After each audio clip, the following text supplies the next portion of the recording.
We haven't smashed the bell in a while. Productivity. Productivity is the topic for today's Tech Tip Thursday. Do us a huge favor and smash the bell. You could even use a prosthetic leg if you just have one hanging around in your office to do so. It's Tech Tip Thursday. We teased yesterday. Ryan teased yesterday. A Google Calendar, it could be really any calendar, online calendar productivity hack that he had seen on a Tim Ferriss video, which he shared with me, which I have put in the description above or below this video. So wherever you're watching this, you should be able to check that out. Not right now, but after you watch the show. And I don't even know who the guest was, but yeah, I think he runs Levels or something. That company. Yeah. Yeah, so Ryan has some notes on that. He also has another tech tip, and then I thought, since we're talking about productivity, I'll even weave in my tech tip is notepad and paper. Is that still how you roll? What's that? Is that how you roll still? Well, I use a combination of online and this, and I'll explain my methodology for those that care. It has taken me years to find what works great for me. I've tried all kinds of different stuff. I mean, Ryan and I, this is stuff Ryan and I have been talking about since 2008 or 9, right? And we go back and forth, and sometimes something works and whatever. Like, it just, you got to find what works with you. There's lots of right answers. It's just like with real estate, there are lots of right ways to get more clients. It's finding what works for you. Like, Ryan and I are allergic to cold calling and door knocking and that kind of stuff, but some people love it and some people do great with it. Just not our cup of tea, right? So anyway, we'll dig into to any and all of that. The show, as always, is brought to you by Just Listed, Just Sold, powered by Thanks.io, as well as our mortgage team at NEXA Mortgage. We've got a lot of activity on the mortgage side, in particular on the HELOCs and on DSCR and other non-QM products, bank statements, foreign national, ITIN, the DSCR. We've got lots of activity around. So a lot of really good stuff going on. And welcome, Frank and Tracy. Frank and Tracy figured out how to change the name of their YouTube channel, or maybe switched to a different one. Frank, keep us posted on that VAIRRL. I know we chatted about that. And yeah. And great value mountain trail mix. That's definitely a productivity. I don't have any hack as well. Yeah, exactly. All right. So anyway, let's get into it here today. Ryan, where did you want to start? We'll just do a quick social post, and I have a tech tip alongside that as well. Beautiful. This is one of our favorites. We've done this a few times, but I use ChatGPT to give a real estate tip in the voice of somebody. And I was like, well, who should I use? I couldn't think of anything. I was like, it's got to be some kind of holiday today. Somebody's birthday. Always is. Like, literally every day. There's always is. So today is Winnie the Pooh Day. So in honor of Winnie the Pooh Day, here's Pooh explaining the benefits of owning versus renting a house. Feel free to just copy this, guys. ChatGPT wrote every word of this. I barely even read it. It just looked cool and fun. And the resource I'll share is called nationaltoday.com. So it'll tell you what holiday is today. So you could do this idea pretty much any day of the week if you want to. I'll tie this into another tech tip. A software that we have recommended and that I use, Listings to Leads. You can get a free trial at growwithjosh.com/L2L. Part of what they offer, part of the functionality, is auto posting on your social platforms. And one of the categories you can choose is this category, right? Like what it could literally, it'll post every day. If you want it to, you can choose the type of content, but if you wanted to, it'll post every day what the national day it is today, National Hot Dog Day, National Donut Day, National Winnie the Pooh Day, whatever it is. It can auto post for you, or just use that resource and do it yourself. I was lazy. I didn't realize today is like 20 different. It's Kevin Costner's birthday. There's a lot of them just today. So it's a cool site.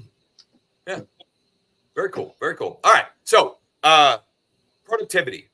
which clearly is not a hot button topic because our live viewer count is as low as it's been in a while. But for those that are interested, being more productive, there's effective and efficient, right? And getting better at both of those, you can get exponential, right? So productivity doesn't just mean working more hours. It's about getting more productive work done in whatever hours you're allotting. So Ryan, can you zoom in on that by chance? Oh yeah, sure. Let's do this. Okay, so the idea from that Tim Ferriss episode linked in the show notes was an interview with Sam Korkos. Sam kind of has this approach where he doesn't have a to-do list. So instead, he focuses on processing his emails, and he blocks time to process emails every day. He said it's like 2 hours a day. It might be less for you. And you go through your email. Instead of putting stuff on a task list, you triage and put them as appointments into your calendar. Yeah. So you can kind of see his list here.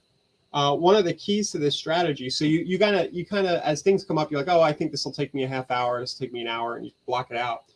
Key to the strategy, though, is keeping about half your calendar empty.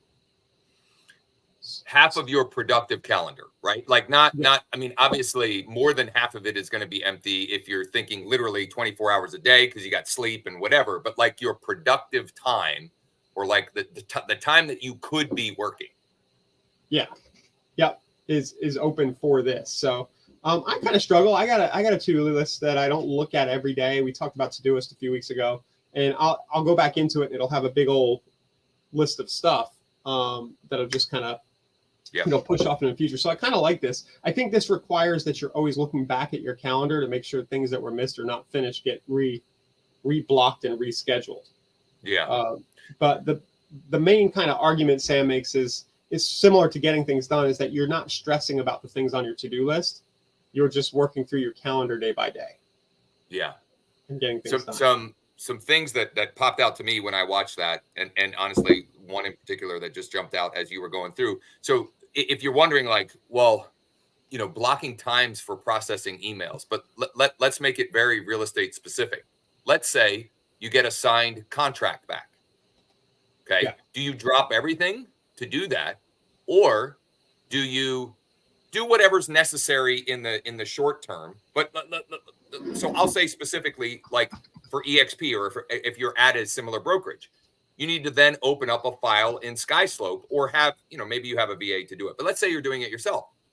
That doesn't mean that you drop everything to do that now. He would use that. That would be a trigger for him. That email would be a trigger for him to then add that to his calendar, maybe tomorrow at whatever time, create SkySlope file for this transaction, right? And now it's gone from something in his inbox to something on his calendar, versus just putting it on a to-do list that could just get, rolled over to the next day and the next day and the next day. Ryan, go ahead. Yeah, so along those lines, I think in real estate, there's going to be buckets of things that are like that you could group together too. So I just did, like on the screen, just manage contracts and pending deals. Yeah. And then you set that up as a repeating appointment. When you get that email, Josh, about the contract, you could just go into the next time that task pops up, and you can just add it as in the description, the link to the email, right? So that you come in here and it's all sitting there. And this kind of functions actually as like kind of a running notepad of things in that category. I'm extending what they said in the video. Yeah. I mean, I am a big proponent of the idea of time blocking.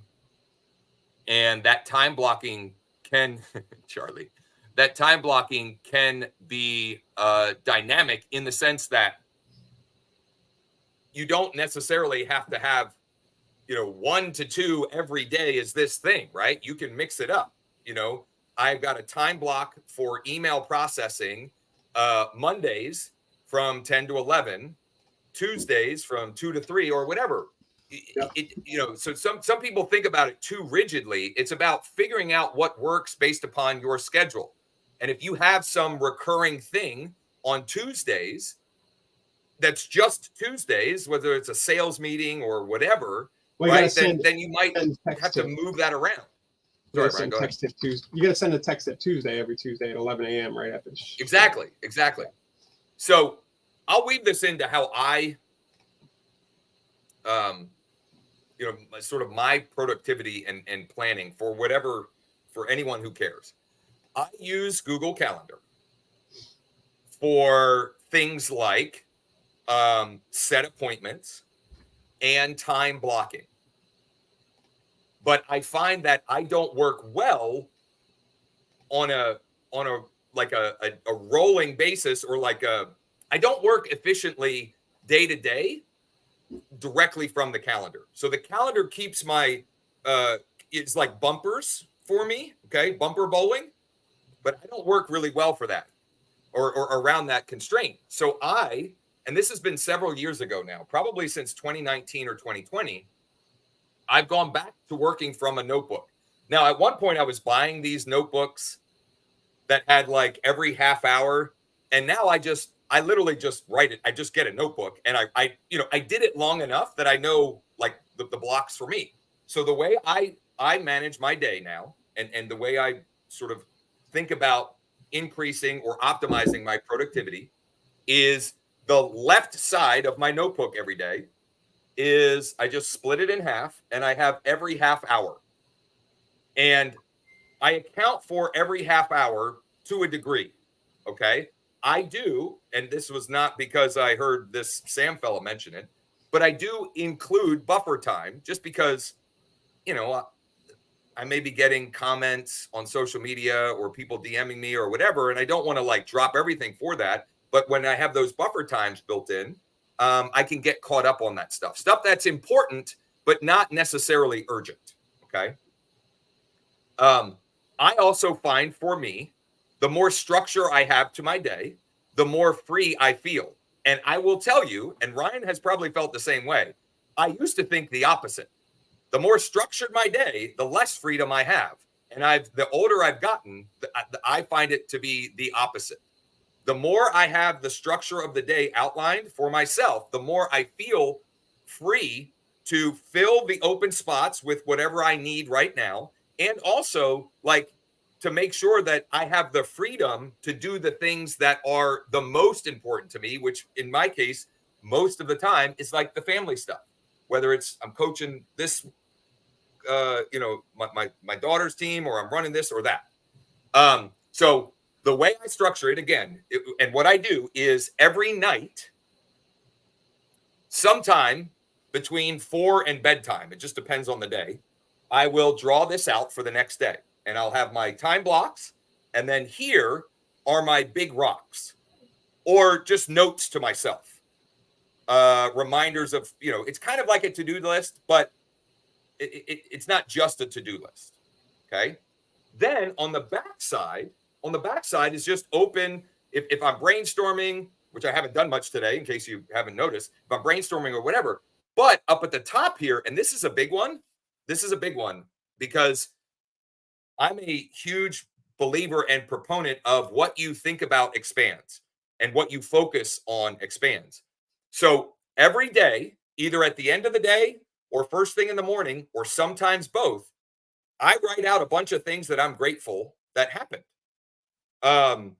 It could be very, very specific, or it might be general. There's no right or wrong answers there. It's just, this is good for me to focus on good things. Focus on the good that's happening so that I can create or find or attract more of those good things. And the one other thing I'll add to this is every weekend, at some point in the weekend, I do a big block of the Monday through Saturday, and just like the big things that I need to remember, so that when I do my daily, it's a little bit easier to do. That might be redundant, and this might be slightly OCD on my part, but it works for me. It works for me, and I feel like since I have found what works for me, I'm able to be more productive, more effective, and more efficient. And what that looks like 2 years, 3 years, 8, 10 years from now, I don't know, it might be wildly different, but that's what's working for me right now. We'd love to hear in the comments, what do you use? Do you work only from an online calendar? Do you prefer a written notebook or a written day planner? Or do you just wing it? I know people that they literally will have a note card and they write, they'll put like the top 3 things that they need to get done that day and maybe some other notes. And that's literally all they do, right? It's, everybody's personality, everybody's learning styles, everybody's life experiences are different. And so it's just a matter of finding what works for you and making that work. Ryan, is what you're looking at? Okay.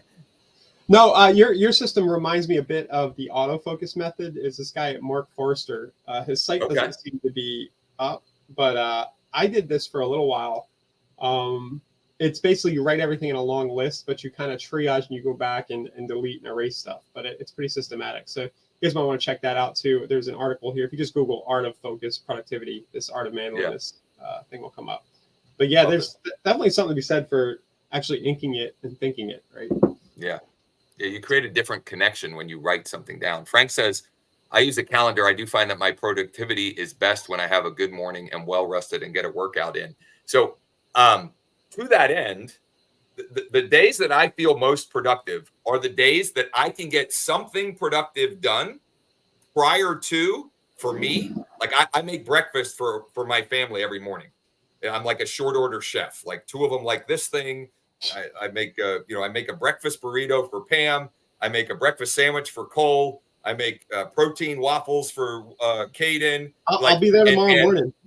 Sounds good. Well, so I like doing it. I have my headphones in because I'm doing it by myself before anybody's up. I'm getting things ready. So that's where I'm filling my mind with good stuff. And I've got a whole list of podcasts of things where I'm trying to fill my mind with positivity. But my best days are when I get something productive done prior to that, which means early. For example, today, I got because of my plan that I had outlined the day before, I knew exactly what I was going to do when I first woke up. And I'd set everything up in such a way that I could get up and with very little interruption or interference, get right to productive work. And I got an hour of productive work while it was still dark and it was still quiet. And it is amazing what you can do in that setting. In other words, it might take me 3 hours of actual time if I wait to try and do that until 9 to 12 block, because that's when distractions start coming up. Your phone starts ringing. You got people commenting. You got people DMing you. You have other things on your calendar. Maybe you have a scheduled call, whatever. Like I had an hour plus of time that I had blocked. I created a new ad campaign. I set up an automated email or an email blast, rather, a drip email blast. And I followed up with like 7 applications that had come in overnight, HELOC apps that came in overnight. Like if I did nothing else the rest of the day, at least I got that done and productive. And one other last thing along these lines, this is another, it may be a weird OCD thing, but there was a long period of my adult life where this was not the case, but my bed is made, our bed, my wife and I make our bed every day, every single day. There's a great little book that if you have kids or just for yourself by General George McChrystal, maybe it's just called Make Your Bed. And the whole rest of the day could blow up and at least my bed is made and it looks nice, right? So small wins, Ryan. I think there's a Jordan Peterson video thing about that too. That a lot of people might have heard of. Yeah. And I would caution against, here's what I would caution against: super elaborate morning routines that aren't productivity based. And I'm definitely stealing this from Alex Hormozy because I've seen him talking about this a lot, in that people who are on the journey, right, or on the path, look at people that are already like massive success And oftentimes those people will talk about these super elaborate morning routines that they have, neglecting the fact that that's not how they got to where they got. They got to where they got by grinding and being productive. It's just that now that they have some of the financial freedom that they didn't have now, they've come up with these super elaborate routines. So my point is, as early as possible, okay, this could be a game changer for all of you. As early as possible in the day, if you can get 1 quiet hour of productivity, you're going to be ahead of most of your competition. If you can get 2 or 3, you will lap your competition in like a quarter, like a 3-month period. You will be so far ahead. So I don't know. Hopefully that was helpful on some level to someone listening. I know it's not the sexiest or the coolest topic out there, but quite honestly, oftentimes that's really where the meat is. And this is a great point too. Frank says, I think that so much of it starts with preparing the night before and having an organized plan, whatever works, but as long as you stick with it. I couldn't agree more. Get the mindless stuff out of the way the night before, so that you can get up and just get to work and just be productive.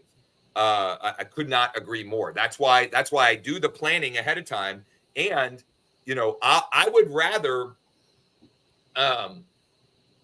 rather like delay my evening routine slightly to take care of things that I then don't have to knock out in the morning, or that I feel like pressure to get knocked out in the morning. Which for me, again, we have 4 kids and they're all in school, so a lot of that morning stuff is just like making sure they have all that they need and so forth. If the more that we can knock that out, Pam and I, the night before, the better off we are the day of. The better off we are the day of. So, okay, some housekeeping items. Go ahead. Another productivity tip, just a final one. Just say no to more stuff. That was a big lesson I learned a few years ago. It's just amen. Just don't commit.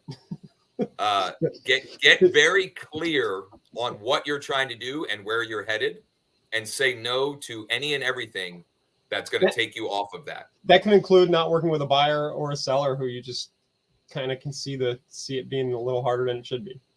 Yep. Amen to that. Okay, some housekeeping items. Yesterday afternoon on our mastermind, I picked up on the short form content creation, content posting, etc.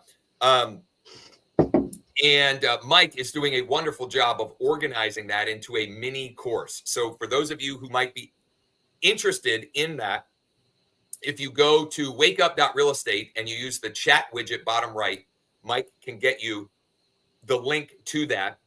We will continue to add tutorials and examples as we have more of those. And next week, what we're going to do is, and this was born out of a comment by Lowe yesterday. When do I put some money behind, right? Because what I've been sharing the last 2 weeks on the masterminds is the organic creation, right? Creating the video and just posting it out there and just, relying on organic reach. And the question was how or when do I put some money behind it? So next week, I'm going to show my current retargeting structure and strategy, and also a little hack that we talked about a couple of times on the show, which is boosting posts on your personal Facebook profile. So that's going to be next week's mastermind topic. Many of you are already registered for those, but if not, you can go to wakeup.realestate/mm, wakeup.realestate/mm. Tomorrow's follow-up Friday. So we'll have some good stuff along the follow-up front. I'll show my weekly email newsletter for the week. And Ryan may have some direct mail follow-up as well that you can swipe and deploy. And we'll send you off on the weekend with some good follow-up content. Thanks, everybody, for hopping on with us on a Tech Tip Thursday. Hopefully you got at least something that you can use to be a little bit more productive, more effective and efficient. And we hope to see you all tomorrow, same time, same place. See you guys.